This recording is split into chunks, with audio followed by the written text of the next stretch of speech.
will tell you that what ultimately gave me the confidence to leave my marriage was the success of Uncommon James. Really? Yeah. That gave me the confidence to be like, yeah, I know what I'm doing. And which is interesting because if I didn't have Uncommon James, I could have taken half of his money, right? But because I had this company, there was a really large asset on our balance sheet.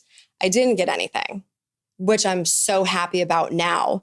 But I don't get any money from my ex-husband. I had to give him half the value of Uncommon James in cash and properties and everything else. Yeah. Isn't that interesting? Yeah, interesting is one word for it. I was really pissed at the time. And now I'm so thankful because I think for me, I've needed these things in my life to keep going. And I have found that is an instance where I was like, I'm going to fight harder. Those little moments push me and I actually come out the other side stronger. What advice would you give to other women that end up like in a situation where obviously there's like financial entanglement? Like now having the benefit of hindsight, would you have done anything differently? I don't know what you can do differently. I mean, I will say, I don't believe that just because you're married to someone, you're entitled to half, man or woman, on either side of it. Because unless your blood, sweat, and tears are in it too, and you can prove if you that start something together, yes, it's different. That's very different. But if it's just because you were married, I don't agree with that at all. I think those laws need to change. But other than that, I mean, no, I don't know what else I could have done differently. I mean, I'm still so thankful that I started Uncommon James to begin with. I'm glad I did it all. You know, it just sort of is what it is. But it's kind of amazing and freeing to think that you actually started the very thing that ultimately has given you freedom. Absolutely. The fact that you were able to create a company that meant that you could leave an unhappy relationship, that meant that actually you could uncouple yourself from that man and still come out on the other end. Exactly. With the one who has the asset. Exactly. It's pretty impressive. Thank you. Do you have a relationship with your ex? Just a co-parenting relationship, you know. I'd say that's pretty much it. Did you have to make a lot of trade-offs like during that period, like other trade-offs in terms of like your ambition and the things that you wanted to do? You know, I look at that time period where my life, like right before my divorce, during my divorce, or I guess I should say right before, I felt just so overwhelmed with everything. I was hosting, I had launched Uncommon James. I was doing a reality show. I was doing cookbooks. I had 3 little kids. My marriage was falling apart. Like I felt like I couldn't breathe. Yeah. And so when we finally split, I felt like I could breathe again. Like I had a minute and that felt really nice. And it felt like all of a sudden I had some freedom. And it was during COVID also, which I think was timing. was a huge blessing. And so I just felt like I could come up for air again. What a gift. I needed that. Yeah, really badly. And I felt like I found myself again. I got my spark back. Like I was a shell of who I was. And I didn't even realize it at the time. But then when I started to get my spark back, even my mom and all my friends were like, oh my God, I can't even, you're back to your old self. And so that time period felt like just freedom and refinding myself. Which is like, it's huge. And huge. I hired my C-suite level in the exact same time in the height of COVID. Like I think because the business was exploding. Exploding. And so I think the last episode of Very Cavallari aired in March of 2020. We announced our divorce in April of 2020. My C-suite level started in May of 2020. It was just like boom, boom, boom. The world is shutting down. No, literally. 2020. Like, I don't even know what is happening. And in the same breath then, I think because my C-suite level came in, it allowed, not only did I have a little bit more time now, because at the time, Jay and I did 50-50 with the kids. That has since changed, but we did at the time. So I had every other week where you could pour yourself into what am I doing with all my time? It was amazing. And I also now have people helping me with the company. And so I'm not on emails till 10 p.m. every night. And I just needed it so bad. It was a huge blessing. Cutler, the NFL player, played for the Bears. Where did he kind of start off at? I forgot what Jay Cutler started off because he ended up like traded or free agents to the Bears. I forgot. Was he in Nashville? I forgot, man. He was out of Vanderbilt though. So apparently he married this reality TV bitch, Kristin Cavallari or whatever.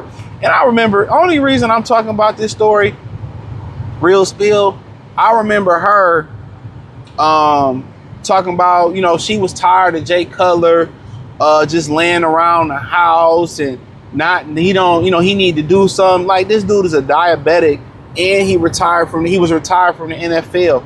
He was just enjoying being on his farm, enjoying himself. You know what I'm saying? They had 3 kids together and she all like, he not doing nothing and he need to be doing something. Like, nigga, I done been in the league for what, about 10 years? A diabetic, my body, my ass hurt. I made my money, took care of my chicken. I bought a farm. I just want to relax. I did something for 10 years where I can be set and retired from it. I remember she was complaining and he started like being a play-by-play announcer for a minute. And then after that, it turned out to like they got divorced. And now she's saying, well, I didn't leave with nothing in the divorce. I had to pay him. Now I heard something that he may have disputed this, but I paid him because my business was started taking off. And thank God my business took off, but because, because I was able to leave him, and I'm just like, damn, like I said before, that's women for you, bro. That's women for you. It's all about the money. But then Reality Star, her jewelry business, and then she said she had to give him something to the jewelry business or give him money out the jewelry business. Oh, this is unfair. And my thing is this, dog. All you had to do, was you mad because you had to work and he didn't? I mean, he went out there for years, trained for this, lived for this. He just wanted to chill. He wanted to enjoy his retirement. I just don't understand what's the problem with that. Women get mad when dudes are just chilling, living their best life, happy. And he need to be working. Nah, I made my money. I got my money. But you know what? She didn't want him around the house because, she didn't, because she wanted to be away, spend all his money, cheat on him, all types of shit that these hoes do, man. A lot of these women tend to marry guys they can't stand, they can't have a conversation with, can't be difficult, they mean to, they disrespectful to, and dudes don't even be paying attention to that shit because they know if I play the role, act like I love him, do the things, and he stick by me, most men just gonna stick around, and then I can just turn into the chick that I really am. And that's what they be talking about. Guys be love bombing. Guys don't love bomb, bro. I say this all the time, man. That's some women shit. Women faking personality, and then when they know a dude locked in, then they show they true colors, bro. They show their true colors. Tell me I'm lying. You know what I'm saying? This is why you gotta pay attention. And this is why you gotta pay attention. Real talk, you gotta pay attention to the little disrespectful shit the little shit test they try to get you with. You gotta pay attention to that shit, bro. For real. And she told me, yeah, I'm fortunate. Years later, I'm glad that I didn't get none of his money, and I'm glad that man, bitch, you lying, man. My business took off, and that's why I was fortunate that I can leave. And like I said before, man, these women most women, dog, are just in it for the money, bro. They just in it for the money. They can't stand nothing that you do. And the signs are always there. If you just pay attention in the beginning, bro, the signs is always there, bro.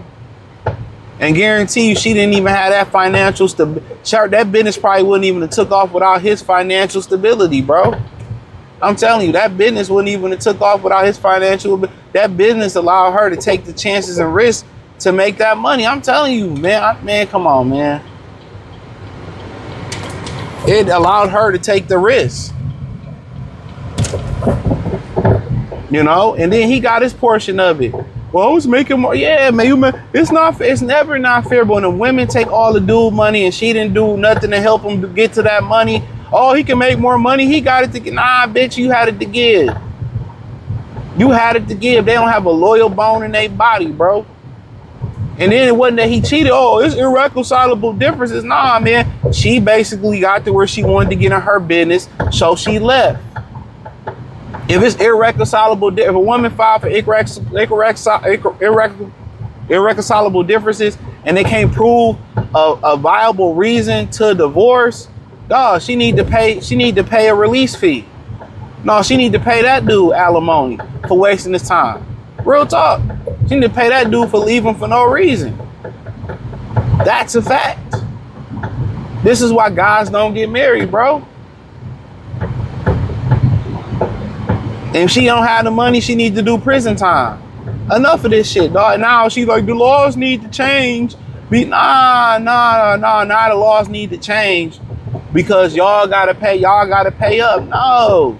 We will look, the laws should have changed when y'all seen the shit. It's never fun when the man is at the butt of the joke. Really, man, dog, it's a lot that needs to change in this country, bro. A lot that needs to change. Real spill, it's a lot that needs to change.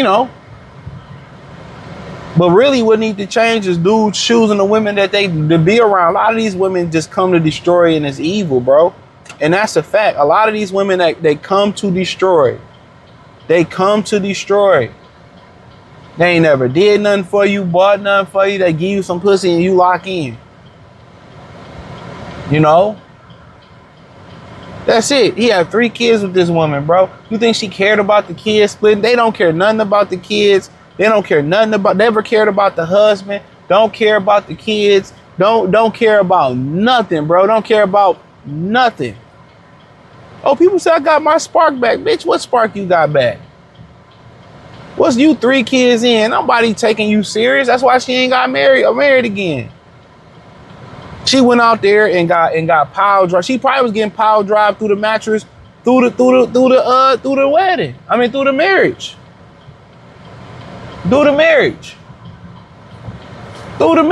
And most of the money he probably made was, he probably married her like the tail end of his career, or he probably ended up marrying her after he retired. And probably made sure it was in the right state. And you had to pay. Most women, if you leave for no reason, bro, you should have to pay or do jail time.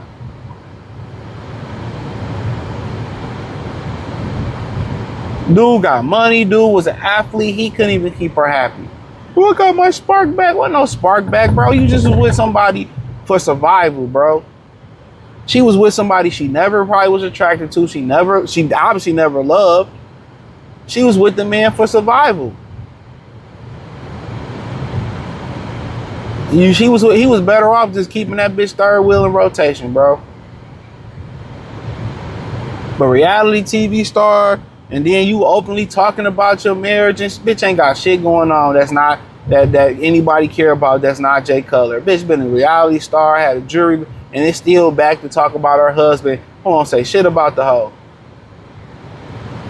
Told you they don't care about their kids. These modern women, bro. These modern women gonna burn in the deep end of the eternal fire, bro. Real talk, they gonna burn on the deep end. I promise you that they gonna burn on the deep end, homie.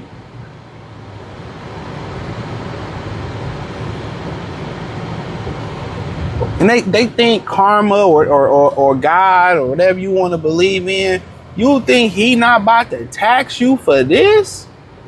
They in their mind, all the fuck shit that some people do, but women in particular here, all the fuck shit that they do in their mind, they don't really look at it as evil. Even some of the most evil, vindictive shit that they do in their mind, they don't look at it as evil. They don't think they gonna have to pay for what they done. They just look at it as, oh, that person was bad. They should have just did what I said. Do woo woo woo. That's how they look at it, bro. That's how they look at it. Listen to the kid. But they still gotta pay for what they done. They still gotta pay for what they done, bro. But hey, hit the link in the description. Find me on X, Facebook, Kick, Twitch, Instagram, Spotify, Cash App, Twitter. Hit the link in the description, join the Patreon.